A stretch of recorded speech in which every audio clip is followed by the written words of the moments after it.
نقطہ ایک سڑک پر حرکت کر رہا تھا. اس نے وہ سڑک پکڑی جو بندرگاہ کی طرف آتی تھی اور یہیں ایگزیکٹو لاجز میں اس کی رہائش تھی. یہ تو اپنی رہائش کی طرف آ رہا ہے. برخوردار اتنی اجلت مت کرو، میں نے کہا نا شاید یہ رات کو اپنا کام کرے. نقطہ آدھے گھنٹے میں لاجز کی پارکنگ میں تھا. جان نے پی سی بند کر کے ڈیوائس نکال لی. میرا خیال ہے شاید وہ پہلے میرے پاس آئے گا. جان کا اندازہ درست نکلا. انڈین ملازمہ نے میجر ایڈم کے آنے کی اطلاع دی. میں اپنے کمرے میں چلا گیا. ایڈم کھانے کے لیے وہیں رکا تھا. اس کے بعد مینوشی کی محفل سجائی گئی، مگر میں نے محسوس کیا کہ ایڈم بہت احتیاط سے پی رہا تھا، یعنی اتنی لے رہا تھا کہ نشے میں نہ آئے. اس کے برخلاف جان کھل کر پی رہا تھا. ایک بار جان اس کے لیے انڈیلنے لگا تو ایڈم نے روک دیا. نہیں، میں اتنی نہیں پیوں گا، ابھی مجھے کام کرنا ہے. کیا کام کرنا ہے؟ جان نے سرسری لہجے میں پوچھا. بس ایک کام ہے، وہ بیزاری سے بولا. کچھ دیر کے بعد ایڈم چلا گیا. میں اور جان فوراً اپنے سیٹنگ ایریا یعنی بالکونی کی طرف آئے. جان نے پھرتی سے پی سی سے وہ ڈیوائس لگا کر اسے آن کر دیا. جان، یہ اچھا موقع ہے، ہمیں اس کا تعاقب کرنا چاہیے. نہیں، اس صورت میں شک ہم پر ہی کیا جائے گا کیونکہ ہماری روانگی ریکارڈ پر ہوگی. خدا کرے وہ دھماکہ خیز مواد یہاں لے آئے. میں نے پی سی کو غور سے دیکھتے ہوئے کہا. میں نے بتایا تھا یہ ممکن نہیں ہے. ہاں، یہ ممکن ہے کہ وہ دفتر لے جائے، وہاں سے صبح فیکٹری والے لے جائیں گے. پارکنگ سے ایڈم کی جیپ حرکت میں آ گئی تھی. اس کا رخ قصبے کی طرف تھا، مگر اس نے جیپ قصبے میں نہیں روکی. وہ ساحل کی طرف جا رہا تھا. جان نے نقشے کو ممکنہ حد تک واضح کر لیا تھا. ایک مقام پر نقطہ رک گیا. اس طرف ساحلی کاٹیجز ہیں. میرا خیال ہے یہ 12 نمبر کاٹیج کے سامنے ہے. کس کے کاٹیجز ہیں یہ؟ کسی کے بھی نہیں. جزیرے پر موجود ہر شے کی طرح یہ بھی آرگنائزیشن کی ملکیت ہے. میجر ایڈم سی فورس اس کاٹیج میں چھپاتا ہے. کیا یہ بات کسی اور کے علم میں نہیں ہوگی؟ ممکن ہے ہو، لیکن مجھے نہیں پتا. میرے لیے اپنا ہیجان چھپانا مشکل ہو رہا تھا. اگر یہ کاٹیج ہی تھا تو عبید صلاح یا اس کے ساتھی خود یہاں سے دھماکہ خیز مادہ حاصل کر سکتے تھے. تقریباً 15 منٹ بعد نقطہ دوبارہ حرکت میں آیا. اس کا رخ قصبے کی طرف تھا. قصبے میں نقطہ میجر ایڈم کے دفتر کے سامنے رکا. گویا وہ سی فورس وہاں رکھ رہا تھا، لیکن وہاں سے اسے حاصل کرنا بے حد دشوار ہوتا کیونکہ اس کے دفتر میں حفاظتی انتظامات سخت ہوتے. 2 گھنٹے بعد میجر ایڈم واپس لاجز آ چکا تھا. میں نے جان کی طرف دیکھا. ان کاٹیجز میں کسی قسم کے حفاظتی انتظامات ہیں؟ خاص نہیں، بس عام سے تالے لگے ہیں. ممکن ہے دھماکہ خیز مادہ رکھنے کی وجہ سے ایڈم نے خاص حفاظتی نظام لگایا ہو جو کسی بھی مداخلت کی صورت میں اسے خبردار کر سکتا ہے. اور یہ بھی تو ہو سکتا ہے کہ لوگوں کو شک سے دور رکھنے کے لیے ایڈم نے کوئی حفاظتی انتظام ہی نہ کیا ہو. سب ممکن ہے. جان نے پی سی آف کر کے آلہ نکال لیا. باقی کل دیکھیں گے. میں اپنے کمرے میں چلا گیا. رات کا کھانا کھا کر میں جلدی سو گیا. ان دنوں میں آرام، خوراک اور ورزش پر خاص توجہ دے رہا تھا. مقابلوں تک میں فٹ ہو جانا چاہتا تھا، اور اگر عبید صلاح کامیاب ہو جاتا تو اس جزیرے سے فرار ہونا تھا. اس مارا ماری میں میرا فٹ ہونا نہایت ضروری تھا. ہر 2 صورت میں میری کوشش تھی کہ میری صحت جلد از جلد بحال ہو جائے. صبح میں جلدی اٹھا تھا. مجھے عبدالقیوم سے مل کر مطلوبہ معلومات اسے دینی تھی، اس لیے مقررہ وقت سے ذرا پہلے میں باہر نکل آیا. مگر پارکنگ تک جاتے ہوئے مجھے کہیں بھی عبدالقیوم نظر نہیں آیا. مجھے فکر ہونے لگی اگر وہ نہیں ملتا تو میں عبید صلاح تک مطلوبہ معلومات کیسے پہنچا سکتا تھا. پارکنگ میں 5 منٹ انتظار کرنے کے بعد میں واپس اوپر آیا. 6ٹھے فلور پر عبدالقیوم جس فلیٹ میں تھا وہ میں دیکھ چکا تھا. میں نے دھڑکتے دل کے ساتھ اس کی بیل بجائی. دروازہ عبدالقیوم نے کھولا. مجھے دیکھ کر اس کا بھی منہ کھل گیا. پارکنگ، ایمرجنسی، میں نے بہت دھیمی آواز میں کہا اور فوراً وہاں سے چل دیا. مجھے امید تھی کہ وہ ضرور آئے گا، اور ایسا ہی ہوا. 10 منٹ بعد عبدالقیوم پارکنگ کی طرف آتا نظر آیا. میں اس کی طرف بڑھا. کیا بات ہے برادر؟ میں بڑا مشکل سے آیا ہوں. ایمرجنسی میں عبید بن صلاح تک پیغام پہنچانا ہے، میں نے کہا اور اسے پیغام دیا تو اس کے لیے اپنے جوش پر قابو پانا دشوار ہو گیا. برادر، یہ تم نے کام کیا نا، میں اس کو فوراً یہ پیغام پہنچاتا ہوں. عبدالقیوم اپنی سائیکل پر بیٹھ کر رخصت ہو گیا اور میں اس طرف بڑھ گیا جہاں مجھے لے جانے والی گاڑی آتی تھی. گارڈ موجود تھا اور انتظار کرنے پر خاصا بیزار نظر آ رہا تھا. میرے بیٹھتے اس نے جیپ چلا دی. جیوریل جمنیزیم میں پہلے سے موجود تھا اور اس کے سینے پر اس کا کارڈ آویزا تھا. میں نے سلام دعا کے بعد کارڈ کے بارے میں پوچھا. یہ کب بنا؟ کل جب میں واپس اپنے کمرے میں پہنچا تو کچھ دیر کے بعد ایک نیلی وردی والا شخص آ کر مجھے دفتر لے گیا اور وہاں سے کارڈ بنا کر مجھے دے دیا گیا. مبارک ہو، اب تم آرگنائزیشن کے باقاعدہ ملازم ہو. اس کارڈ سے تمہیں بہت ساری سہولیات مل جائیں گی. یہ دکھا کر تم کھانا کھا سکتے ہو، شاپنگ کر سکتے ہو، کچھ بھی لے سکتے ہو جو اس کارڈ کی حد میں ہو۔ سچ بردر؟ اس کی آنکھیں چمکنے لگی۔ مجھے بتایا گیا ہے کہ مجھے باضابطہ طور پر جمنیزیم میں تمہارا نائب بنا دیا گیا ہے۔ مزے کرو۔ میں نے اس کے شانے پر ہاتھ مارا اور آگے بڑھ گیا۔ اپنا کام کرتے ہوئے میرے ذہن میں بار بار عبید صلاح کا خیال آ رہا تھا، نہ جانے اس تک پیغام پہنچا ہوگا یا نہیں۔ 1 گھنٹے بعد میں نے 2 مسلح گارڈز کی نگرانی میں احمد بربری کو جمنیزیم میں داخل ہوتے دیکھا۔ میں اس کے پاس پہنچا اور سوالیہ نظروں سے گارڈز کی طرف دیکھا۔ یہ قیدی ہے، ایک گارڈ بولا۔ اسے ایکسرسائز کے لیے لائے ہیں، یہ اپنی موت کی سزا سے بچنے کے لیے لڑے گا۔ خوش آمدید احمد۔ میں نے اس کی طرف ہاتھ بڑھایا۔ تم مجھے جانتے ہو؟ اس نے میرا ہاتھ نظر انداز کر کے کہا۔ تب اس کی نظر میرے کارڈ پر پڑی اور اس کے ساتھ ہی اس کے تاثرات بدل گئے۔ بردر یوسف۔ اس نے گرم جوشی سے میرا ہاتھ تھام لیا۔ آج میری سب سے بڑی خواہش پوری ہو گئی۔ اس کی ہتھکڑی کھول دو، میں نے گارڈ سے کہا۔ ایک نے چابی سے احمد کے ہاتھوں اور پیروں میں پڑے قفل کھول دیے تھے۔ اب تم لوگ باہر جاؤ، جب اسے جانا ہوگا تمہیں بتا دیا جائے گا۔ وہ ہچکچائے اور پھر چلے گئے۔ میں احمد کو ایک طرف لایا۔ تم نے سزائے موت کے مقابلے میں فائٹ قبول کر لی ہے، کس سے مقابلہ تمہارا؟ ظاہر ہے۔ اس نے ہاتھ ہلائے۔ میں اتنے آرام سے مرنے کے لیے تیار نہیں ہوں۔ ابھی تم ایکسرسائز کرو۔ کیا روز آنے کی اجازت ملی ہے؟ یہ سب مجھے نہیں پتا، بس یہ مجھے لے آئے، مجھ سے پوچھا ہے، بتایا نہیں ہے۔ اوکے، میں معلوم کر لوں گا۔ پھر میں نے اس کے لیے شیڈیول بنایا اور وہ اس کے مطابق ایکسرسائز کرنے لگا۔ کچھ دیر کے بعد جوریل اس طرف آیا تو میں نے اس سے احمد کا تعارف کرایا۔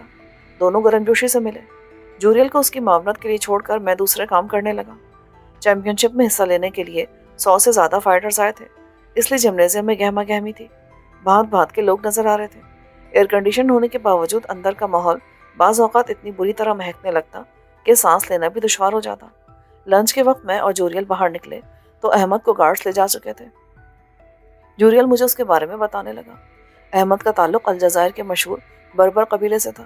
اس نے بچپن سے ایک مذہبی جماعت میں شمولیت اختیار کر لی تھی، اور جب الجزائر میں مذہبی جماعتوں پر پابندی کے بعد قتل و غارت گری کے ایک طوفان سے کھڑا ہو گیا تو احمد اور اس کے ساتھی زیر زمین چلے گئے اور رفتہ رفتہ سامراجیت کے خلاف تحریک تاریخ کا حصہ بن گئے۔ الجزائر کی حکومت کو مغرب کی بھرپور حمایت حاصل تھی، اس لیے احمد اور اس کے ساتھیوں کی اصل لڑائی انہی سے تھی۔ اس کے بعد احمد نے پھر کچھ ایسے کارنامے سر انجام دیے کہ کئی مغربی ممالک کی نظروں میں خار بن کر کھٹکنے لگا۔ اس کے پیچھے کئی مغربی ایجنسیاں پڑی تھیں اور بالآخر اسے گرفتار کر لیا گیا۔ کسی عدالت میں پیش کرنے کے بجائے اسے اس جزیرے پر بھیج دیا گیا تاکہ اسے من مانی سزا دے سکیں، مگر احمد اب تک ان کے عزائم ناکام بنایا ہوا تھا۔ میں نے جوریل کو اس کے ساتھ مقابلے کے بارے میں بتایا۔ احمد ایک بار پہلے بھی مقابلہ کر چکا ہے، اس کے ساتھ دھاندلی کی گئی تھی۔ اس سے لڑنے والے امریکن ریسلر کو لوہے کی نوکدار سلاخ دی گئی جس سے اس نے احمد کو زخمی بھی کر دیا تھا۔ اس کے باوجود اس نے ایول سے سلاخ چھین کر اسے مار دینا، لیکن ان لوگوں نے مداخلت کر کے ایول کو بچا لیا۔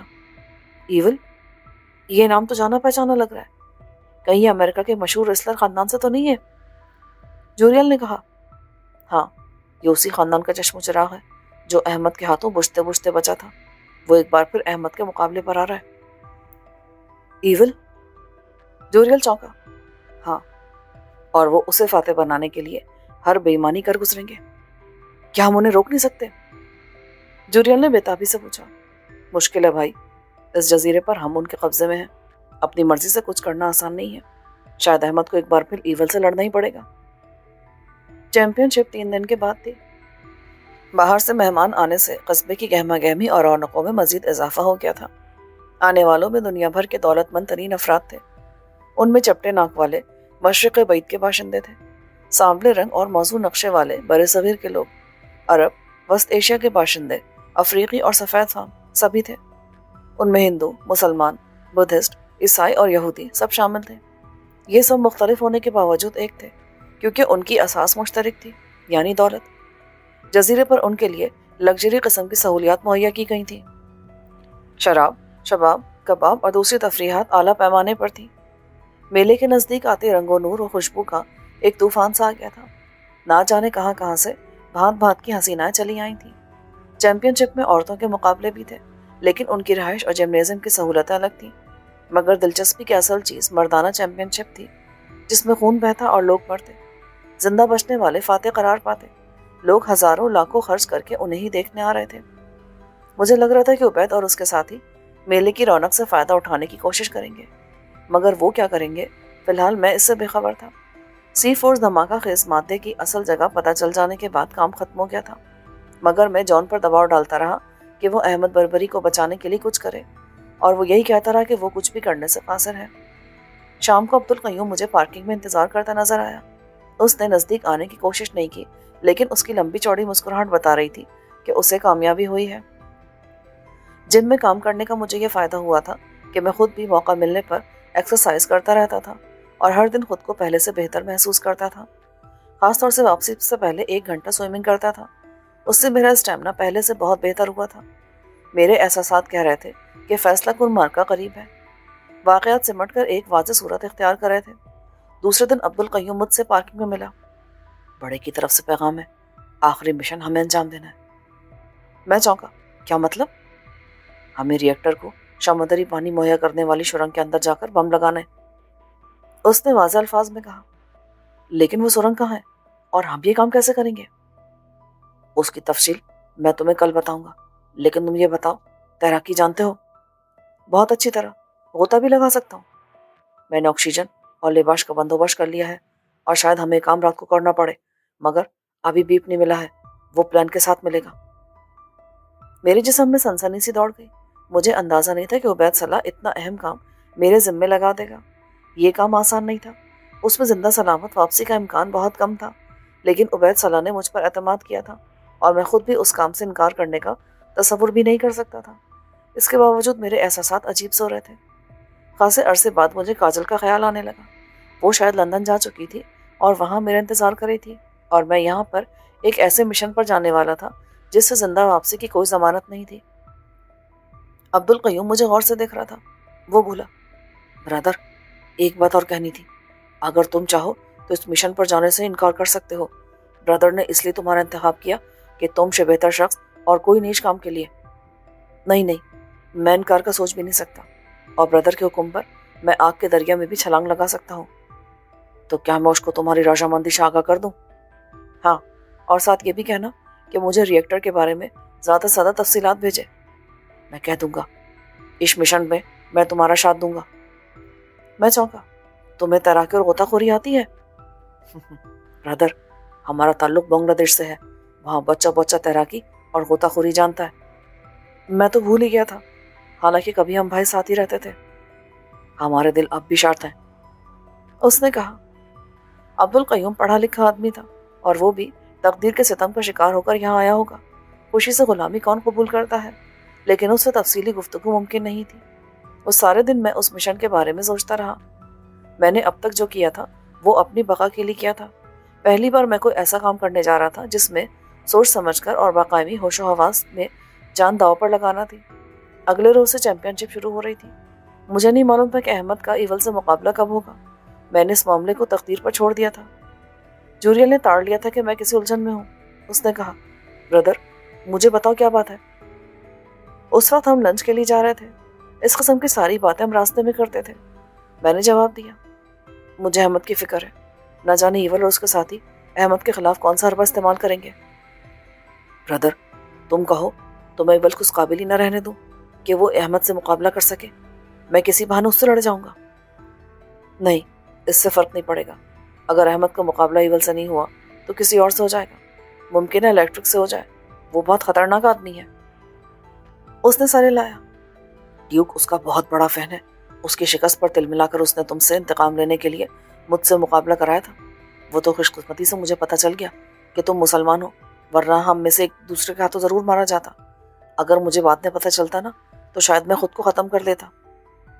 میں الجھتا رہا اور سوچتا رہا، لیکن احمد کو بچانے کی کوئی تدبیر سمجھ میں نہیں آ رہی تھی۔ شام کو میں آف ہو کر دھڑکتے دل کے ساتھ لاجز کی طرف روانہ ہوا تھا۔ گارڈ مجھے پارکنگ ایریا میں اتار کر واپس چلا گیا۔ میں نے سائیکلوں والی جگہ پر دیکھا، لیکن عبدالقیوم نظر نہیں آیا۔ مجھے کسی قدر مایوسی ہوئی، شاید عبید نے آج پلان اسے نہیں دیا تھا۔ مگر جب میں سیڑھیوں کی طرف بڑھا تو وہ مجھے اوپر سے آتا نظر آیا۔ میں فوراً پلٹ گیا، وہ میرے پیچھے ہونے لگا۔ میں سائیکلوں والی جگہ رک گیا۔ عبدالقیوم بھی آ گیا۔ اس کے گہرے سانولے چہرے پر جوش کی دبی دبی چمک تھی۔ برادر، حکم مل گیا ہے، ہمیں 3 دن بعد رات کے وقت کارروائی کرنی ہے، مجھے تفصیلی پلان مل گیا ہے۔ باہر کیسے نکلیں گے؟ اس کا فکر مت کرو، یہ میرا کام ہے۔ تم نے رات 12 بجے مجھے نیچے پارکنگ میں ملنا ہے۔ میں فلیٹ سے کیسے نکلوں گا؟ ہر فلور کا گارڈ ہوتا ہے۔ جان اور انڈین ملازموں سے کیسے نمٹوں گا؟ عبدالقیوم نے ایک چھوٹی سی اسپرے بوتل مجھے دی۔ یہ جان گرے اور ملازمہ کے لیے ہے، ایک ایک ایشپرے ناک پر انہیں سلانے کے لیے کافی ہوگا، صبح سے پہلے انہیں ہوش نہیں آئے گا۔ اور گارڈز؟ ہم ان سے بھی نمٹ لے گا برادر، بس ذہن میں یہ خیال رہے کہ ہم کو ہر قیمت پر یہ کام کرنا ہے۔ ممکن ہے ہماری واپسی کا کوئی راستہ باقی نہ رہے۔ میرے جسم میں سرد سی لہر دوڑ گئی۔ میں اس کا مطلب سمجھ رہا تھا۔ سامان کہاں ہے؟ وہ مجھے کال ملے گا، میں نے اس کو چھپانے کے لیے جگہ بھی دیکھ لیا ہے، لیکن دھماکہ خیز مادہ اس میں نہیں ہوگا، وہ ہمیں اس جگہ سے نکالنے کے بعد حاصل کرنا ہوگا۔ ظاہر ہے لاجز میں کسی صورت دھماکہ خیز مادہ نہیں لایا جا سکتا تھا، یہاں جگہ جگہ ڈیٹیکٹر لگے تھے، وہ مین گیٹ پر ہی پکڑ لیا جاتا۔ بردر کو پیغام دینا، یوسف اپنی جان کی قیمت پر بھی یہ کام کرنے کی کوشش کرے گا، کامیاب رہے گا ورنہ پھر مر جائے گا۔ ہمارے لیے بھی ابھی یا کبھی نہیں والا بات ہے، اگر ریئیکٹر تباہ نہ بھی ہوا تو اب بھی جزیرے پر بغاوت ہوگا اور اس کا انجام جو بھی ہو۔ عبدالقیوم بولتا ہوا سیڑھیوں کی طرف چلا گیا۔ میں اپارٹمنٹ میں داخل ہوا تو خلاف معمول جان وہاں موجود تھا اور بڑے موڈ میں تھا۔ اس کا اندازہ مجھے انڈین ملازمہ کی تیاریوں سے ہو رہا تھا۔ آؤ یوسف، تم نہیں پیتے اس لیے تمہاری طرف سے بھی میں پی لیتا ہوں۔ کیا بات ہے، بڑے خوش نظر آ رہے ہو۔ میں موڈ میں ہوں۔ خیر یہ بتاؤ، کل مقابلوں کے پہلے روز چلو گے؟ اگر اجازت مل گئی تو ضرور چلوں گا۔ اس کی فکر مت کرو، مقابلے رات 8 بجے شروع ہوں گے۔ احمد کے بارے میں پتہ چلا؟ اس کا مقابلہ کب ہوگا ایول سے؟ شاید پرسوں، لیکن تم اس چکر میں نہ پڑو، احمد اس سے خود نمٹ لے گا۔ چیمپئن شپ ہونے کی وجہ سے اس کے خلاف کوئی دھاندلی نہیں ہوگی۔ تم دھاندلی کا مطلب بھی سمجھتے ہو؟ احمد نے پچھلی بار بھی سب کے سامنے مقابلہ کیا تھا، مگر اب صورتحال دوسری ہے۔ آنے والوں میں عرب شیخوں کی تعداد زیادہ ہے۔ احمد کے ساتھ بے ایمانی کا مطلب ہوگا ہم مستقبل کے بہت سارے کسٹمرز کھو دیں گے۔ خیر چھوڑو، یہ بتاؤ کہ میلے میں شرکت کے لیے کتنے افراد باہر سے آ رہے ہیں؟ تقریباً 2000 مہمان ہیں اور ان کی تفریح کے لیے 3000 دوسرے افراد آ رہے ہیں، ان میں بیشتر حسین عورتیں ہیں۔ میلے کے دنوں میں جزیرہ سچ مچ جنت کا ٹکڑا لگنے لگتا ہے۔ تم دیکھنا یوسف۔ جان نے ہونٹوں پر زبان پھیری۔ مجھے ان چیزوں میں اتنی دلچسپی نہیں ہے۔ یہ بتاؤ کہ اتنے سارے لوگوں کے ساتھ جزیرے پر کوئی حادثہ ہو جاتا ہے تو لوگوں کو بچانے اور یہاں سے نکالنے کا کیا انتظام ہے؟ یہ سوال کیوں ہے تمہارے ذہن میں؟ اس نے چونک کر میری طرف دیکھا۔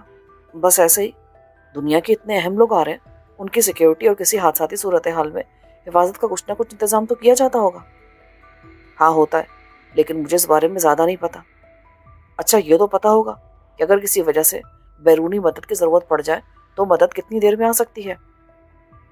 بیرونی مدد آنے میں تو کم سے کم 5-6 گھنٹے لگیں گے۔ جان نے غور کر کے کہا، خشکی کا کوئی دوسرا آباد ٹکڑا یہاں سے اتنے فاصلے پر ہے؟